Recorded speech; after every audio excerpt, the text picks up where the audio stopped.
Is the climate change movement dead or dying? It very well might be. And the reason for that will probably surprise you. The reason may have to do with technology and AI. Now, I started asking questions, especially in past videos, which caused me to recently run some numbers and see if there's a correlation between AI and AI data centers and the climate change movement. And I have a graph that I created based on the data that you guys absolutely need to see. Now, before we get started, my name is Sean. I have a background in tech, and on this channel, we talk about AI and AI's effect on humanity. And sometimes I don't hold back and I criticize whoever needs to be criticized, including this platform. I get on the bad side sometimes, but I have no fear.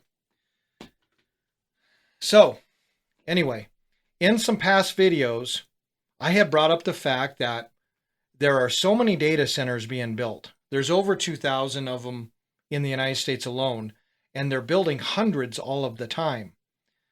And each data center requires water for cooling, but they also require enormous amounts of electricity to power. Now, some of these data centers they're creating their own power plants, but other ones are just tying into the existing already stretched thin grid and driving people's electricity costs up. So when all of this is happening, instead of decreasing our energy use, we are drastically increasing our power consumption. We are requiring more natural gas, more coal, more nuclear, and all kinds of other ways to power these data centers. So I started asking, well, where are the climate change activists?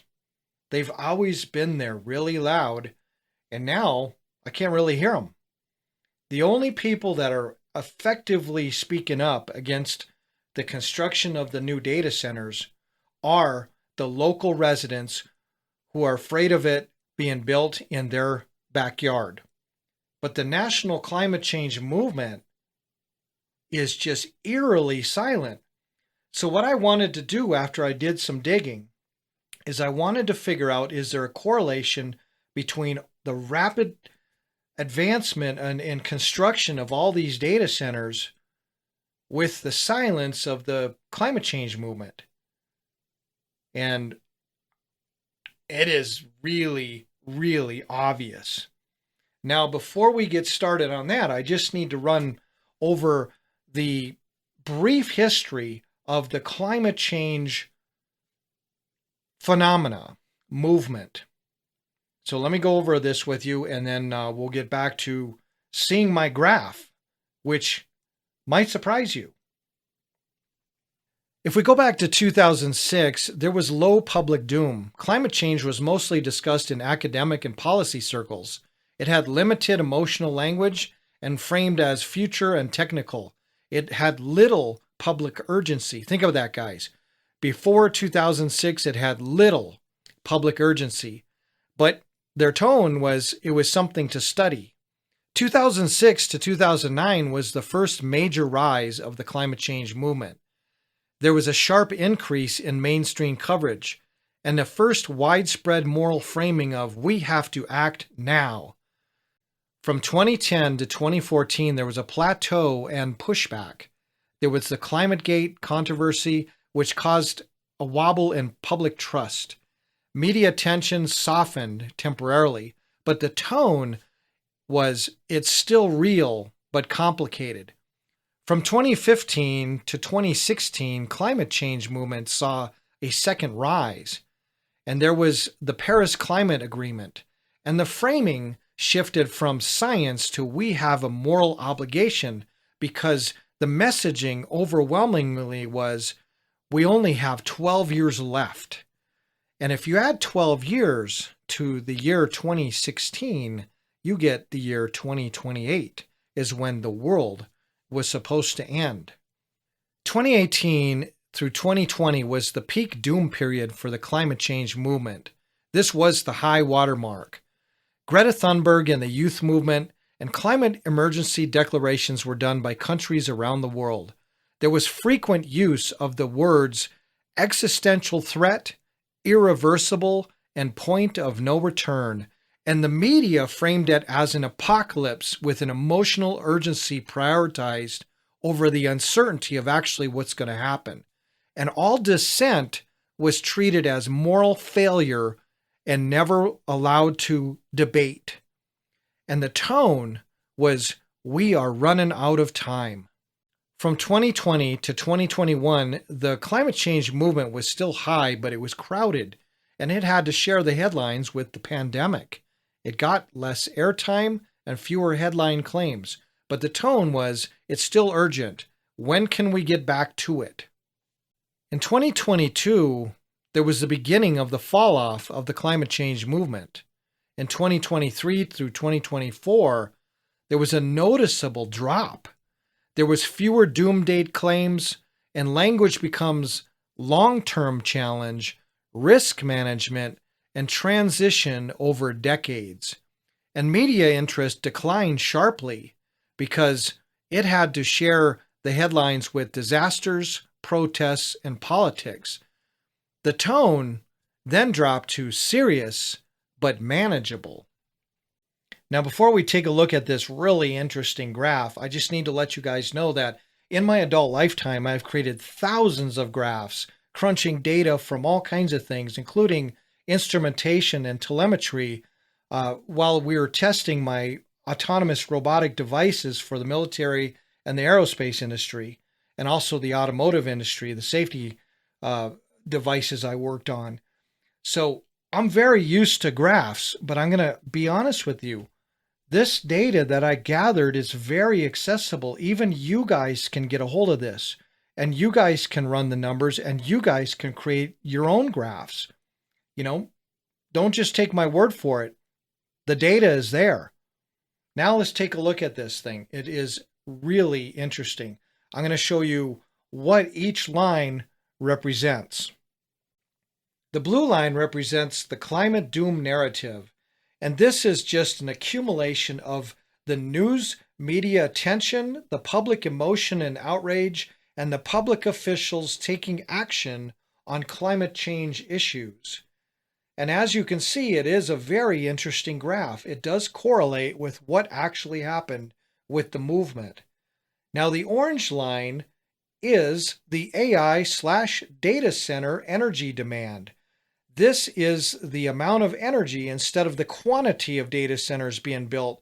It is the amount of energy that they require.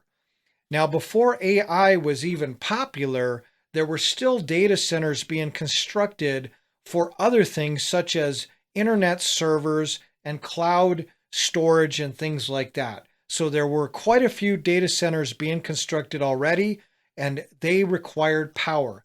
But once AI started kicking in, we started seeing a drastic change in the amount of energy that is required. And as you can see, I placed that red vertical line there to show how that is kind of the area or point when you see the climate change movement after that falls off sharply, and the AI data center energy use requirement rises sharply. So you can see that those correlate with each other. So the recent sharp drop-off in the climate change movement isn't totally due to the AI data centers, but they're largely to blame for this. That's because we live in a space where the climate change movement cannot exist along with the AI movement. They just do not mesh together.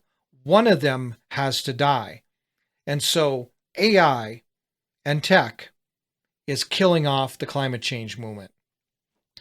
Now, as the data centers are being built all around the world, there is an agenda here. There is something far greater that is going on here than just a bunch of buildings being put up. There's a whole plan of getting these data centers put everywhere even in rural areas, they're putting them everywhere.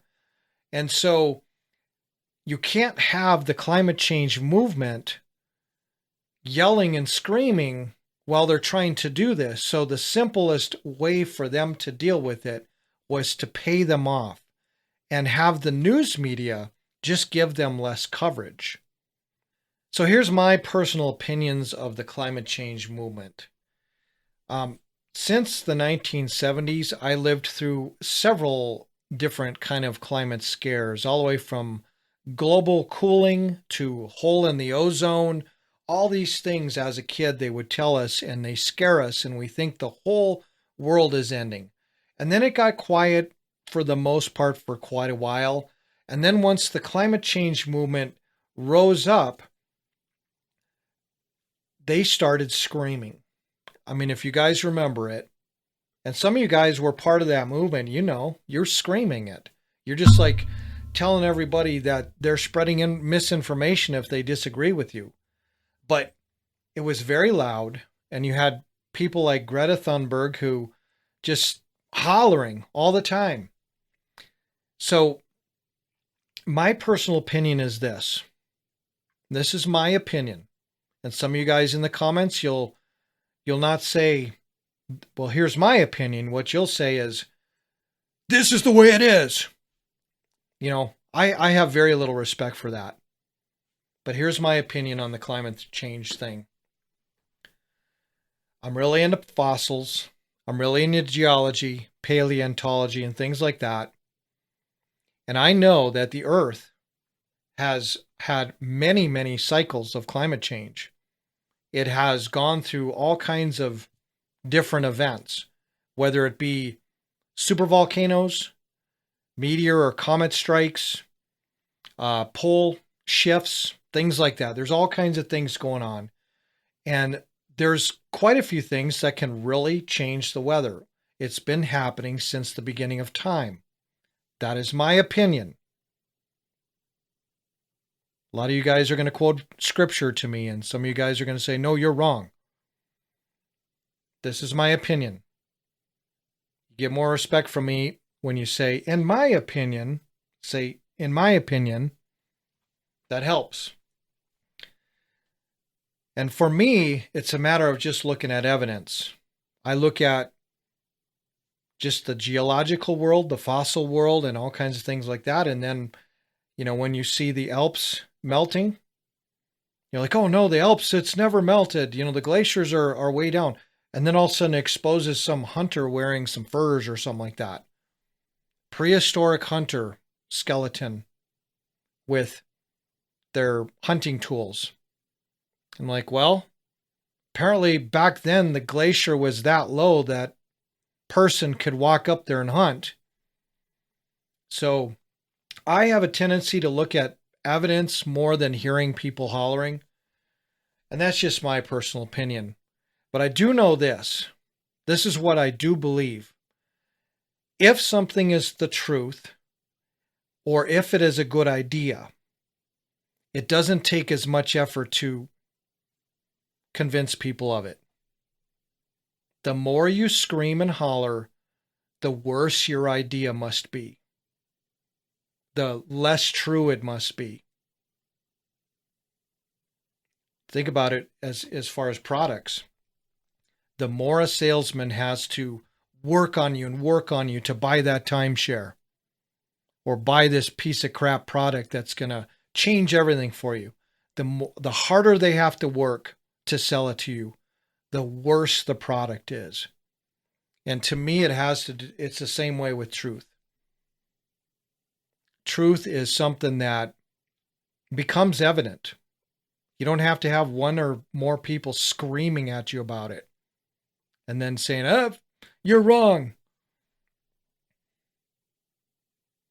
You know, one of my opinions, other opinions, is if you imagine people throughout the ends of the earth were like tentacles. I'm here, someone's way over there, someone's way over there, and everybody is receiving information. I know what it's like right here. Other people know what it's like where they're at.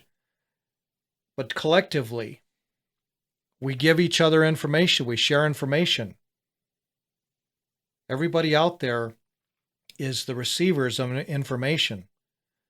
So when you have one person come and scream at you, trying to overrule what everyone else is saying, just the average person and what they're experiencing, then I think they're selling a load of crap. That's just my opinion. All right, guys. Remember, for everything we gain, there is something lost. See you later. Bye. You can see in the background here, I get this beautiful river. It's fall, and the leaves are turning. And by the way, this is the mighty, which isn't really mighty, but this is the Colorado River. I'm up in Colorado right now. I'm actually in Grand Junction, Colorado. And this river here is extremely important for states in the West. What it does is it runs through and it cuts the Grand Canyon and goes down and supplies Las Vegas, it supplies California, it supplies Arizona, and by the time it gets to Mexico, it's almost completely dry. Pretty sad, but that's how it works.